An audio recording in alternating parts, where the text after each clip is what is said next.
बऱ्याच वेळा काय होतं, आपण भरपूर असा साबुदाणा भिजवतो किंवा काही कारणामुळे खिचडी केल्या जात नाही, तर तो ओल भिजवलेला साबुदाणा आपल्याकडे शिल्लक राहतो. तर मग काय करायचं, अशा वेळेस हा साबुदाणा छान असा कडक वाळून घ्यायचा. मी काय केलं होतं, हा फॅन, तुम्ही आता जर पाऊस पडतो तुम्ही फॅन खाली पण वाळवू शकता. असंच पसरून ठेवून असं छान असा कडक वाळवायचा, नाही तर उन्हात तर एकदम छानच वाळतो. पण असं काही नाहीये की पावसात सुद्धा फॅन खाली सुद्धा छान असा कडक वाळू शकता. मग आता हा कडक वाळलेला आपण काय करायचं, ह्याचं चिवडा बनवण्यासाठी काय करायचंय, जे तेल आहे ते असं खूप कडक तापलेलं पाहिजे. मग त्याच्यामुळे काय होतं, छान ते फुलतात. नाहीतर काय होतं, तेवढे फुलून येत नाही. मग असं टाकल्यानंतर तुम्ही कंटिन्युअस त्याला जरा असं हलवायचं. हलवल्याने जेणेकरून काय होतं, ते छान असे फुलून येतात. मग असे सगळे हे तळून काढायचे फुललेले. आणि करपत वगैरे नाही आहे जास्त तेलात सुद्धा, उलट छान तडतडते, फुटते, चांगलं फुगून येतं. मग त्याला असं आपण काढायचंय सगळे तळून. आता मी काय करते, हे सगळे तळून काढते. ऍक्च्युली मी काय केलं होतं, उडीद वडे केले होते, ते मला काही उपासाला नाही पाहिजे हा चिवडा. मग मी उडीद वडे केले होते, त्याच तेलामध्ये शिल्लक राहिलेल्यामध्ये मी हे तळून काढते. मुलांना खायला पण छान होते. हे बघा, असं हलवायचं त्याला, म्हणजे त्याला असं छान असा फुलतात ते. अगदी बाजारात मिळतो तसा चिवडा होतोय आता उपासासाठी. तुम्ही चांगल्या तेलामध्ये, म्हणजे उपासासाठी करत असाल तर चांगल्या तेलामध्ये करा. मी जो पण आपलं लेफ्टवर तेल राहिलं होतं माझं वडे करून, मी त्याच्यात हा तळून करते, कारण माझ्या मुलांना आवडतो हा चिवडा.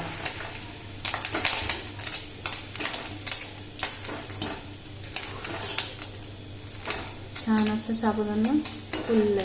आणि तुम्ही एक असंही करू शकता, हे जे राहिलेलं शिल्लक जो साबुदाणा थोडासाच राहिला असेल तर तुम्ही काय करू शकता, असं वाळून फ्रीजमध्ये साठवू शकता. त्याला 2-3 वेळा केलेलं वाळून फ्रीजमध्ये साठवू शकता. आणि मग एकदम तळू शकता भरपूर केलेलं. आता माझा हा साबुदाणा तुम्हाला सांगू का कधीचा, आपल्या आषाढी एकादशी झाली ना तेव्हाचा हा साबुदाणा. मी त्याला मस्त कडक वाळवला आणि ऍक्च्युली फ्रीजमध्ये पण नाही, मी वरतीच आपल्या शेल्फमध्ये ठेवला होता त्याला. आता छान असं फुलतंय, तडतड वाजतंय बघा, ते फुटतं ते फुलून. तुम्हाला दिसत असेल, उडतं अक्षरशः.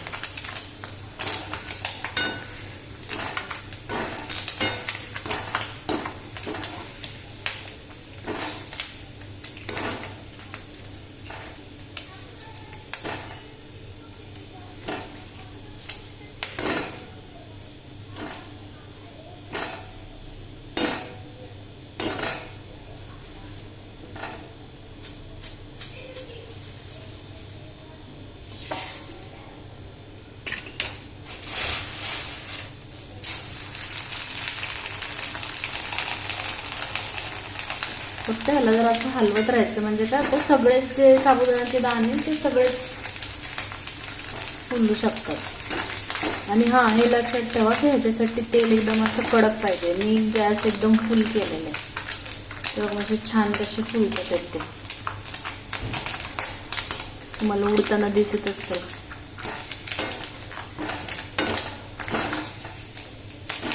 असे काढून घ्यायचे. अगदी थोड्या तेलात होतात. तुम्ही बघताल माझ्याकडे किती थोडंसं तेल आहे.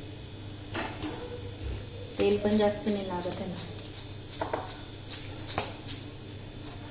तिकडून वरती घ्या.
आता खालचा साबुदाणा खूपच बारका आहे, त्यामुळे तो ह्याच्यात सोडून थोडासा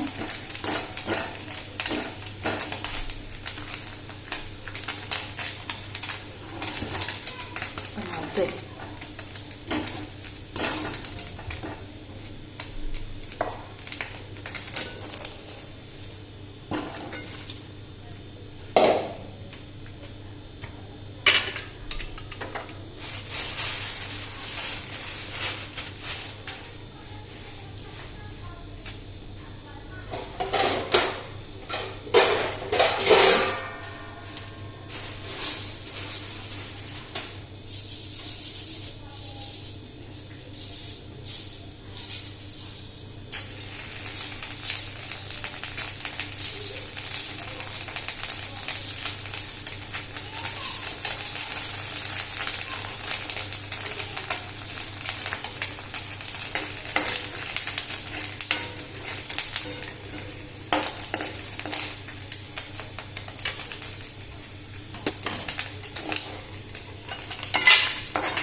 आता जे पण थोडंसं तेल राहिलंय त्याच्यात मी काय करते, थोडेसे शेंगदाणे पण तळून घेते,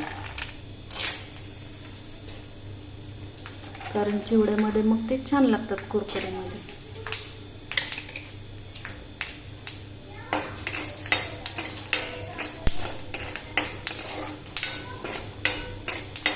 अतिशय कमी तेलात आपलं छान उपासाचं चिवडा तयार होतं. छान तळा त्याला, म्हणजे असं छान खुसखुशीत लागतं. कच्चं पण ठेवू नका, छान तळून घ्या.